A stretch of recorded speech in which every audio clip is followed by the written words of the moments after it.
Hello farmers and aspiring farmers. Thank you for tuning in to yet another informative edition of your program. This is Agricultural New Directions, Agribusiness in support of Vision 2030. Now today I am standing in front of pig pens where we are looking at the piggery enterprises. Today we are going to be looking specifically at boar management, how Zimbabwean farmers can take care of the male pigs that are responsible for artificial insemination, mating and reproduction when it comes to pig production here in Zimbabwe. At this point in time, I've taken the liberty of inviting Mr. Tamo Musa. He is the head training and extension services here at Pig Industry Board. Mr. Musa, thank you for joining us today. Thank you, Azanai. As we get into this discussion, Mr. Musa, we want to look at boar management. For starters, I want us to look at issues surrounding the age or the weight in kilograms, in which you can say that this male pig is now viable, it's now possible for it to reproduce. Okay, Wazanai, probably let me start off by mentioning that the boar is the major engine of the piggery enterprise, because the boar is worth half the head.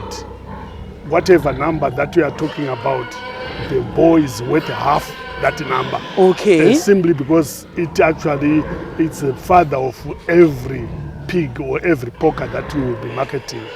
So when you are looking at the age at which you start breeding those animals, you selected them very early, at a very early stage, like 16 weeks, 17 weeks, or even up to 20 weeks. But once you selected them, you start to manage them as breeding animals. And when we are talking about management, I'm actually referring to the type of feed that you give it. It's now different from the normal porkers that are going for slaughter. You give them, special feed, and that is dry sow feed or boiled sow feed. Companies make it in different versions. Then, besides that, once you select it, you also start to vaccinate it against diseases such as parvovirus. Yes, because parvovirus will affect, the females. Some will fail to conceive because of the infections that are coming from the boar. So you make sure it's well vaccinated. And then as you vaccinate them, you wait for the right stage and age, because you start to use these animals when they are around 8 months, 9 months. They will be mature by then. Right? But during the stage, from the time you selected them up to the time you use them, you monitor them and see how active they are. Because there are some males that are born very, weak, and you don't want to use such animals because the boy is supposed to work. So if you find those animals that are very lazy, you screen them, you remove them, and then they go for slaughter. And yet in terms of probably the structure, everything else, they will be okay. But when it lacks, libido, it's not suitable to be in a head. It's not suitable. Now Mr. Musa, you highlighted the fact that the boar is the engine of any piggery enterprise, alluding to the fact of fertility. When it comes to pig production, boar management specifically, what are those indicators that you look at to say that this boar is genetically fit? It is capable of reproducing? What do we look at when we look at issues surrounding fertility? And also still on that, I want us to look at issues surrounding sterility or potency in boar management. When we are looking at this boar, you actually check on its functional efficiency in terms of the organs that are responsible for mating. So once it starts to be active, you check if the penis is okay, if everything else, even the balls, as you saw this ball, it has got those big testicles. And that is what we want, because from those big testicles that are of the same size, you are likely to get a lot of sperms, because you would want to fertilize as many females as possible. Right, but there are cases whereby you find a boar can be very active in terms of mating, and yet it will be sterile. Yes, because libido and fertility of they are not the same thing. They are not the same thing. So you test for that, and the only way we can see that the boar is not fertile is when you give it to the sows.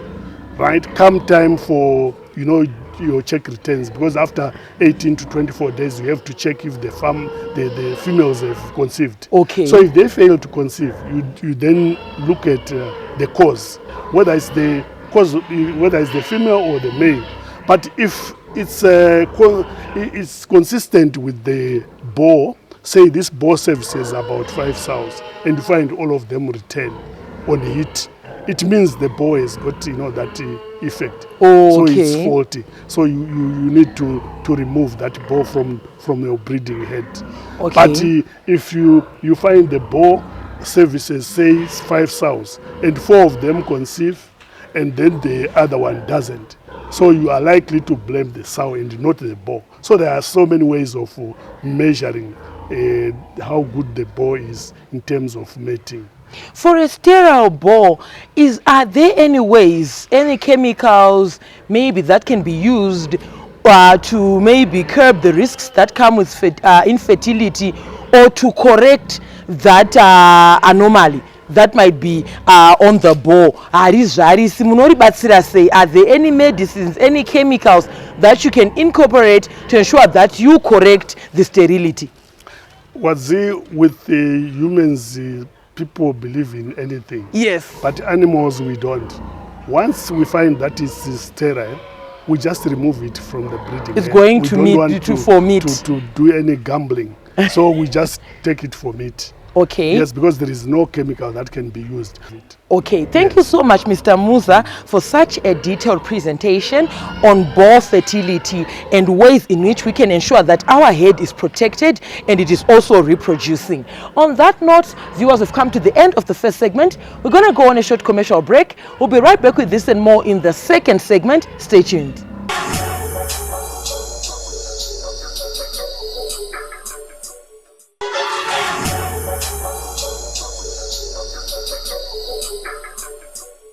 Thank you, farmers, for staying tuned to Agricultural New Directions, Agribusiness, in support of Vision 2030, where we are looking at boar management, how to take care of the male pigs within a piggery enterprise. Now, viewers, we encourage you to be a part of these conversations. Feel free to get in touch with the producer, Wazanai Manyore, to 0772-807-506. Alternatively, you can like our Facebook page, Agribusiness with Wazanai. Make a follow-up on this episode and more, and leave your comments and suggestions. They are most welcome to us. Our YouTube channel is Agribusiness with Ozanai. We're also now available on X, formerly known as Twitter. Our Twitter handle is at Agribusiness110. Now, earlier on, before the break, Mr. Musa here was educating us in ways in which you can see that or recognize that this boar is infertile. It is incapable of making a sow pregnant, or it is incapable of getting the sow into the gestation period or conception. Mr. Musa, we are here in the second segment. Welcome back. Thank you, Azanai. I would like to believe and basically look at boar management, aligning it to 2 functions. We have artificial insemination, whereby you derive sperm from the boar and inseminate in other sows. And also physical mating, where the boar physically mates with sows. So we have issues that arise from those concepts. We have sperm viability, we have sperm count.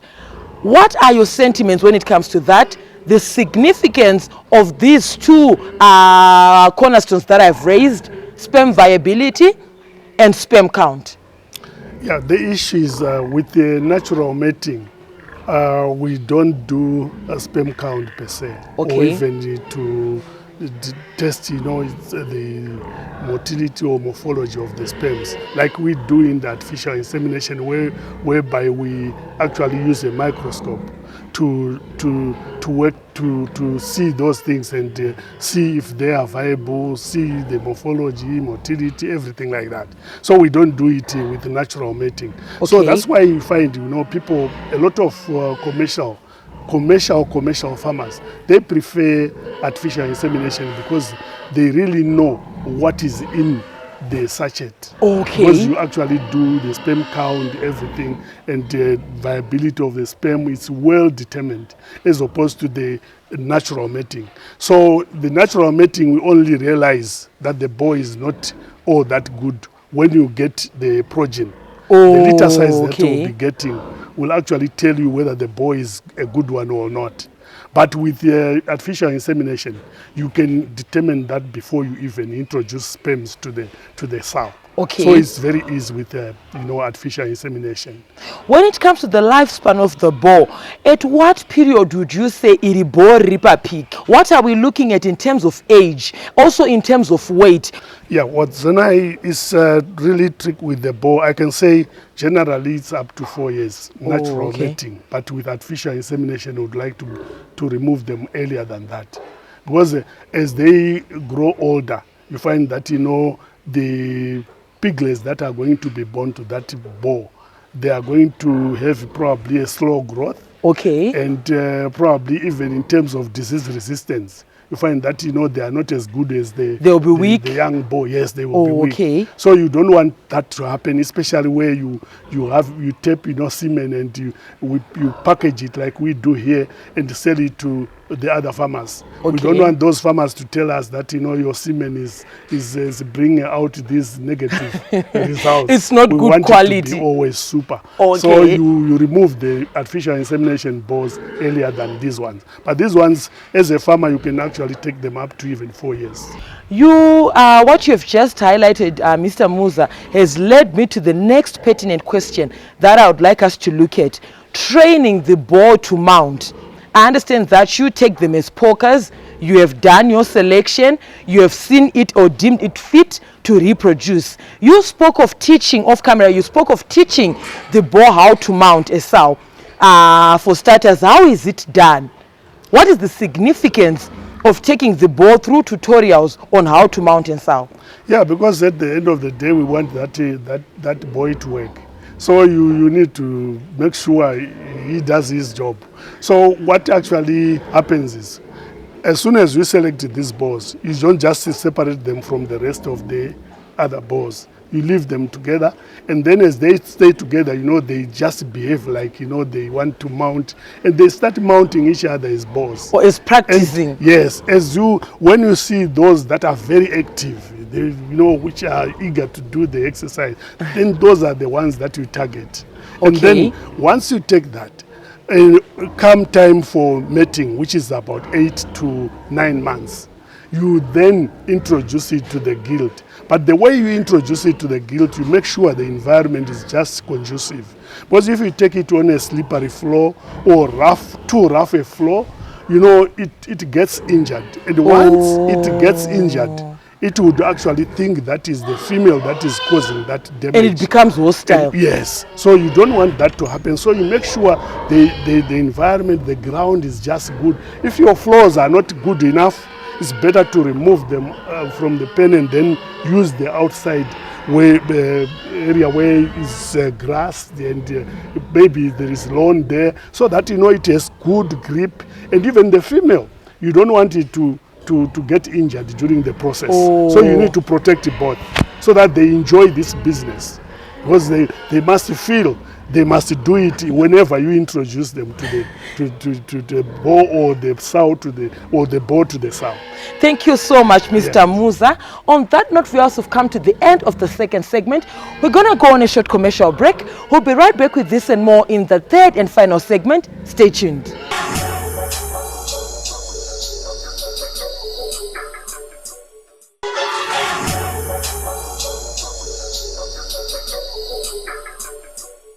Thank you, farmers, for staying tuned to Agricultural New Directions, Agribusiness, in support of Vision 2030. We are here in the third and final segment of your program, where we are looking at boar management. We are here in the third and final segment. Mr. Musa, thank you for joining us. Thank you, Azanai. Now, I want us to look at the ratio in which one boar can service sows.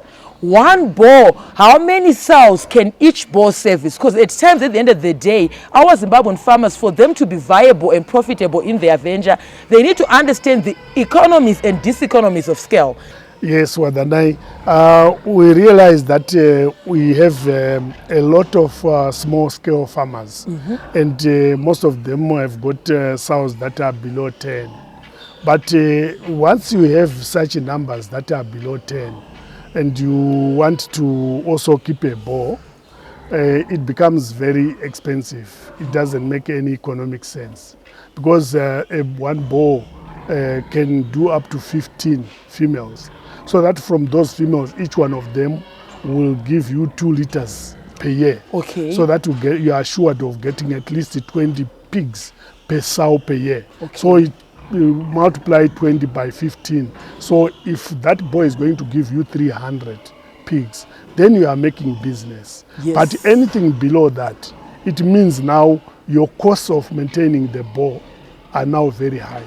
So it's always good to have, you know, the good numbers so that it becomes viable business. Right. But when I say 10 to 15 females per boar, we are not saying the boar is capable of mating with the 2 sows a day. Never. You need actually to give it to a sow, and you are going to be servicing 3 times on a sow, and then after that you can give it a rest of about 2-3 days. Okay. Then you bring another sow.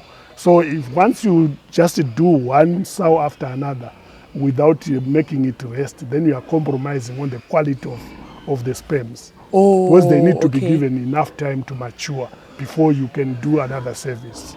Okay, thank you so much, Mr. Musa, for that. Speaking on the quality of the sperm, is there specific nutrients that you would say that, or even kilograms in terms of feed, that are required by a boar per given day? Okay, the feed for boars and sows, especially dry sows, is formulated in such that it will give them a lot of, you know, vitamins and minerals over and above the proteins and the energy that is required.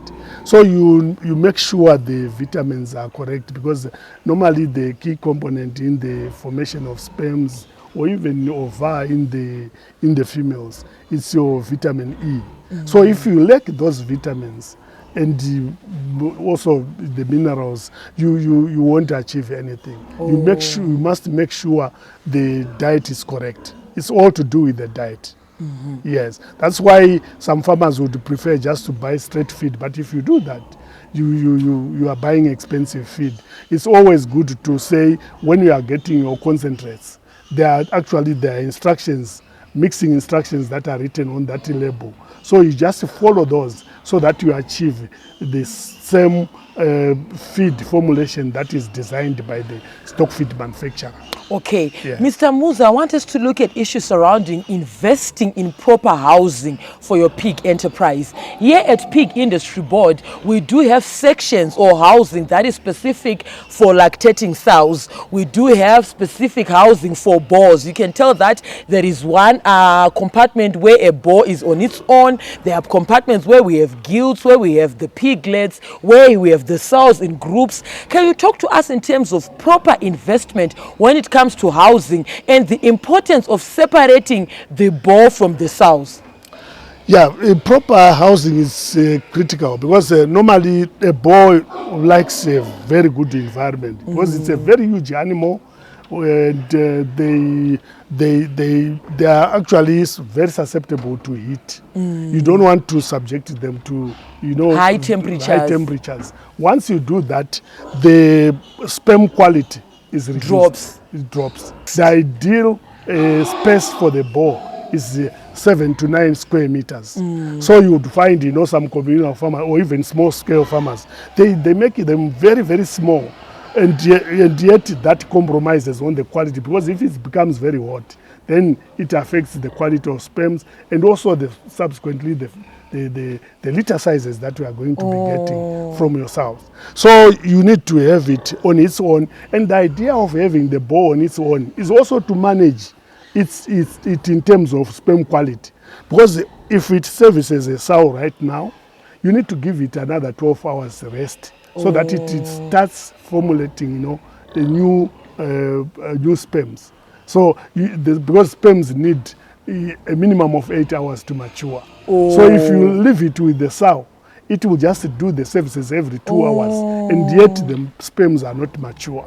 So it is very important for them to be separated. Okay. And also, once they are separated like that, you can also, as a farmer, know when exactly your particular sow is serviced. And then you calculate the other operations, like you need to do the check returns, you need to do the litter guard vaccinations, you need also to even know the date that this sow is going to farrow. So if you leave them, you know, together, just together, mixing. so it means you'll be surprised one day to find a sow with a small piglets running around. Because you cannot keep the record straight. And yet you need to do some hygiene measures before the sow gives birth to the litter. Okay. So you can't do that if you don't know when it was serviced. So it's very good to have, you know, a structure that is specifically designed for the boar. And the idea also of having the boar on its own, all these sows that are weaned, they are taken to a pen that is close to the boar. Okay. For stimulation. Because they are stimulated through sight, just seeing the boar. They are also stimulated by the smell of the boar. It has got some pheromone that will attract, you know, the females. And also even the sound. It has got a different sound from the rest of the pigs that attracts the females. And also even conductors, you can see between the sow pen and the boar pen. There are holes there, so they can always conduct each other, and that is a way of stimulating sows so that they quickly come on heat. Okay. Finally, Mr. Musa, in a snippet, talk to us in terms of hygiene. Talk to us in terms of sanitation. What are you doing here at PIB to ensure that your pigs are in a clean environment? Yes, we do very, very strict hygiene, because what happens is we need to, all that hygiene that we will be practicing, we are there to protect the product. And the product are those little piglets that are going to be born. We make sure the pens for the pigs are cleaned thoroughly, and after cleaning, you then apply a disinfectant to make sure you also do away with the bacteria, all these pathogens. Insects. Yes. Then after cleaning, you can even paint the pen so that whatever even pests that are stuck on the walls, you know, you completely remove them. Yeah. And before you take the boar to the sows, you also clean the boar and spray it with your dip, like triatics, like tick buster, all these dips. You then, to control mange, because mange are those that irritate, you know, the skin, and they also suck blood. So that if you are growing pigs with a lot of mange, your pigs will not grow as much.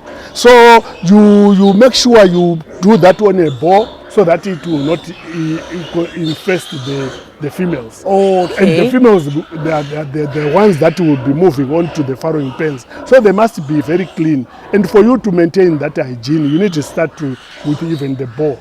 Or even the boar, you even vaccinate it. Vaccination so that you don't spoil the sows. Because once you take it to the sow in bad condition or with the diseases, then it means you are also going to affect your production. Okay, the litter that is going to be produced will be infected. Yes. Okay. You have very small litters. Because the idea is to have, you know, very big litters. Thank you so much, Mr. Musa, for taking your time to educate our Zimbabwean farmers in terms of boar management and its importance when it comes to piggery enterprises in general. It was a pleasure having you with us today. Thank you very much, Wadzanai. From me, your host, Wadzanai Manyora. I'm also on Instagram. It's Wadzi110. And the crew behind the scenes. Have yourselves a fabulous evening. Thank you for watching.